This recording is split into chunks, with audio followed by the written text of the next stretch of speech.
Guys, നമുക്ക് മാൽദീവ്സിലേക്ക് നല്ല കുറച്ച് ഓപ്പണിംഗ് വന്നിരിക്കുന്നത് 2 കാറ്റഗറിയിലാണ്. ഒന്ന് സ്കിൽഡ് കാറ്റഗറിയിൽ നമ്മൾ ഇറ്റാച്ചി ഓപ്പറേറ്ററായിട്ടും അൺസ്കിൽഡ് കാറ്റഗറിയിൽ ഹോട്ടൽ റെസ്റ്റോറൻറ്റ് മേഖലകളിൽ വെയിറ്ററായിട്ടും നമുക്ക് വന്നിരിക്കുന്നത് ഹോട്ടൽ വെയിറ്ററായിട്ടാണ് അൺസ്കിൽഡ് വന്നിരിക്കുന്നത്. ഏകദേശം $400, അതായത് INR ഏകദേശം 33,500 ബേസിക് സാലറിയാണ് നമുക്ക് മാൽദീവ്സിലേക്ക് വന്നിരിക്കുന്ന കാറ്റഗറിയുടെ ബേസിക് സാലറി എന്ന് പറയുന്നത്. ഒരു GCC കൺട്രിയിൽ നിങ്ങൾ പോകാൻ എടുക്കുന്ന എക്സ്പെൻസ് എത്രയാണോ അത് മാത്രമേ എടുക്കത്തുള്ളൂ. പിന്നെ വിസ റിജക്ഷൻ കാര്യങ്ങളെല്ലാം വളരെ കുറവാണ് മാൽദീവ്സ് ആയതുകൊണ്ട്. പക്ഷേ ബേസിക് ആയിട്ടുള്ള ലാംഗ്വേജ് ഉണ്ടായിരിക്കണം. നിങ്ങൾക്ക് കമ്പനിയൊക്കെ ഇൻ്റർവ്യൂ മേ ബി കാണും, പക്ഷേ മേ ബി വർക്കിംഗ് കാര്യങ്ങളും സബ്മിറ്റ് ചെയ്യുന്ന സമയത്ത് നമുക്ക് ലാംഗ്വേജ് ഇല്ലെങ്കിൽ ഭയങ്കര ബുദ്ധിമുട്ടാണ്. നിങ്ങൾക്ക് ഏറ്റവും കൂടുതൽ ഏറ്റവും റെസ്റ്റോറൻറ്റ് ഹോട്ടൽ മേഖലകളിലാകുമ്പോൾ നമുക്ക് വർക്കിംഗ് സാലറിയുടെ എക്സ്ട്രാ പുറമെ കിട്ടുന്നതാണ് ടിപ്സ് എന്ന് പറയുന്നത്. പക്ഷേ അത് നിങ്ങളുടെ ബേസ് ചെയ്ത് നിങ്ങളുടെ കമ്മ്യൂണിക്കേഷൻ, നിങ്ങളുടെ ലാംഗ്വേജ്, നിങ്ങളുടെ ബിഹേവിയർ ഇതിന് ഡിപ്പെൻഡ് ചെയ്തിരിക്കും.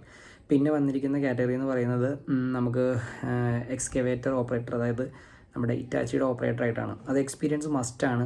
ലാംഗ്വേജ് അത്യാവശ്യം കുഴപ്പമില്ലാത്ത ഉണ്ടാവണം. വർക്കിംഗ് വീഡിയോ നമുക്ക് സബ്മിറ്റ് ചെയ്യാനുള്ളതാണ്. ഈ 2 വർഷത്തെ പെർമിറ്റാണ് നമുക്ക് ഇറ്റാച്ചിയുടെ ഓപ്പറേറ്ററിനുള്ളത്. അതുപോലെ തന്നെ 1 ഇയർ പെർമിറ്റാണ് നമുക്ക് ഹോട്ടലിലായിട്ട് വന്നിരിക്കുന്നത്. സോ രണ്ടിനും ഫുഡും അക്കോമഡേഷനും കമ്പനിയൊക്കെ ഉള്ളതുകൊണ്ട് നമുക്ക് എക്സ്ട്രാ ചിലവുകളില്ല. പിന്നെ അവിടെ ഒന്ന് എക്സ്പ്ലോർ ചെയ്യണമെങ്കിൽ നമ്മുടെ കയ്യിൽ നിന്ന് കാശ് എടുക്കേണ്ട ആവശ്യമായിട്ടുള്ളൂ.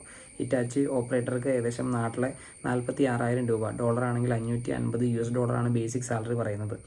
ഓക്കെ, ഇതാണ് ബേസിക് ആയിട്ടുള്ള കാര്യങ്ങൾ അറിയാനുള്ളത്. പിന്നെ 2 to 3 months മിനിമം വിസയ്ക്ക് വേണ്ടിയിട്ട് ടൈം എടുക്കുന്നുള്ള കാര്യം റിമൈൻ ചെയ്യുക.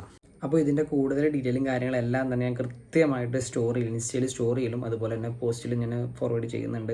സോ ഡീറ്റെയിലും കാര്യങ്ങളെല്ലാം വരുന്ന പുതിയ അപ്ഡേഷൻസ് അറിയാനൊക്കെ ആയിട്ട് നമ്മൾ എന്തായാലും ഇൻസ്റ്റ അക്കൗണ്ട് കൃത്യമായിട്ട് ഫോളോ ചെയ്ത് കഴിഞ്ഞാൽ നമുക്ക് വരുന്ന എല്ലാ അപ്ഡേറ്റ്സും കൃത്യമായിട്ട് കിട്ടും. ഈ പെട്ടെന്ന് തന്നെ ഹയറിങ് കാര്യങ്ങളെല്ലാം നമുക്ക് യൂട്യൂബിൽ വീഡിയോ ആയിട്ട് പോസ്റ്റ് ചെയ്യാൻ ടൈം പോലും കിട്ടാറില്ല ഒരിക്കലും. അപ്പോൾ അതുകൊണ്ടാണ് ഞാൻ എന്താ പറയുക സ്റ്റോറിയിൽ മാക്സിമം നോക്കാൻ നിങ്ങളുടെ പറയുന്നത്. ഓക്കെ, അപ്പോൾ കൂടുതൽ ഡീറ്റെയിലും കാര്യങ്ങളെല്ലാം അവിടെ കാണും. അപ്പോൾ ഇൻട്രസ്റ്റ് ഉള്ളവരും താല്പര്യമുള്ളവരും എന്തായാലും DM ചെയ്തോ, മെസ്സേജ് ചെയ്തോ, കമൻറ്റ് ഇട്ടോ. ഓക്കെ.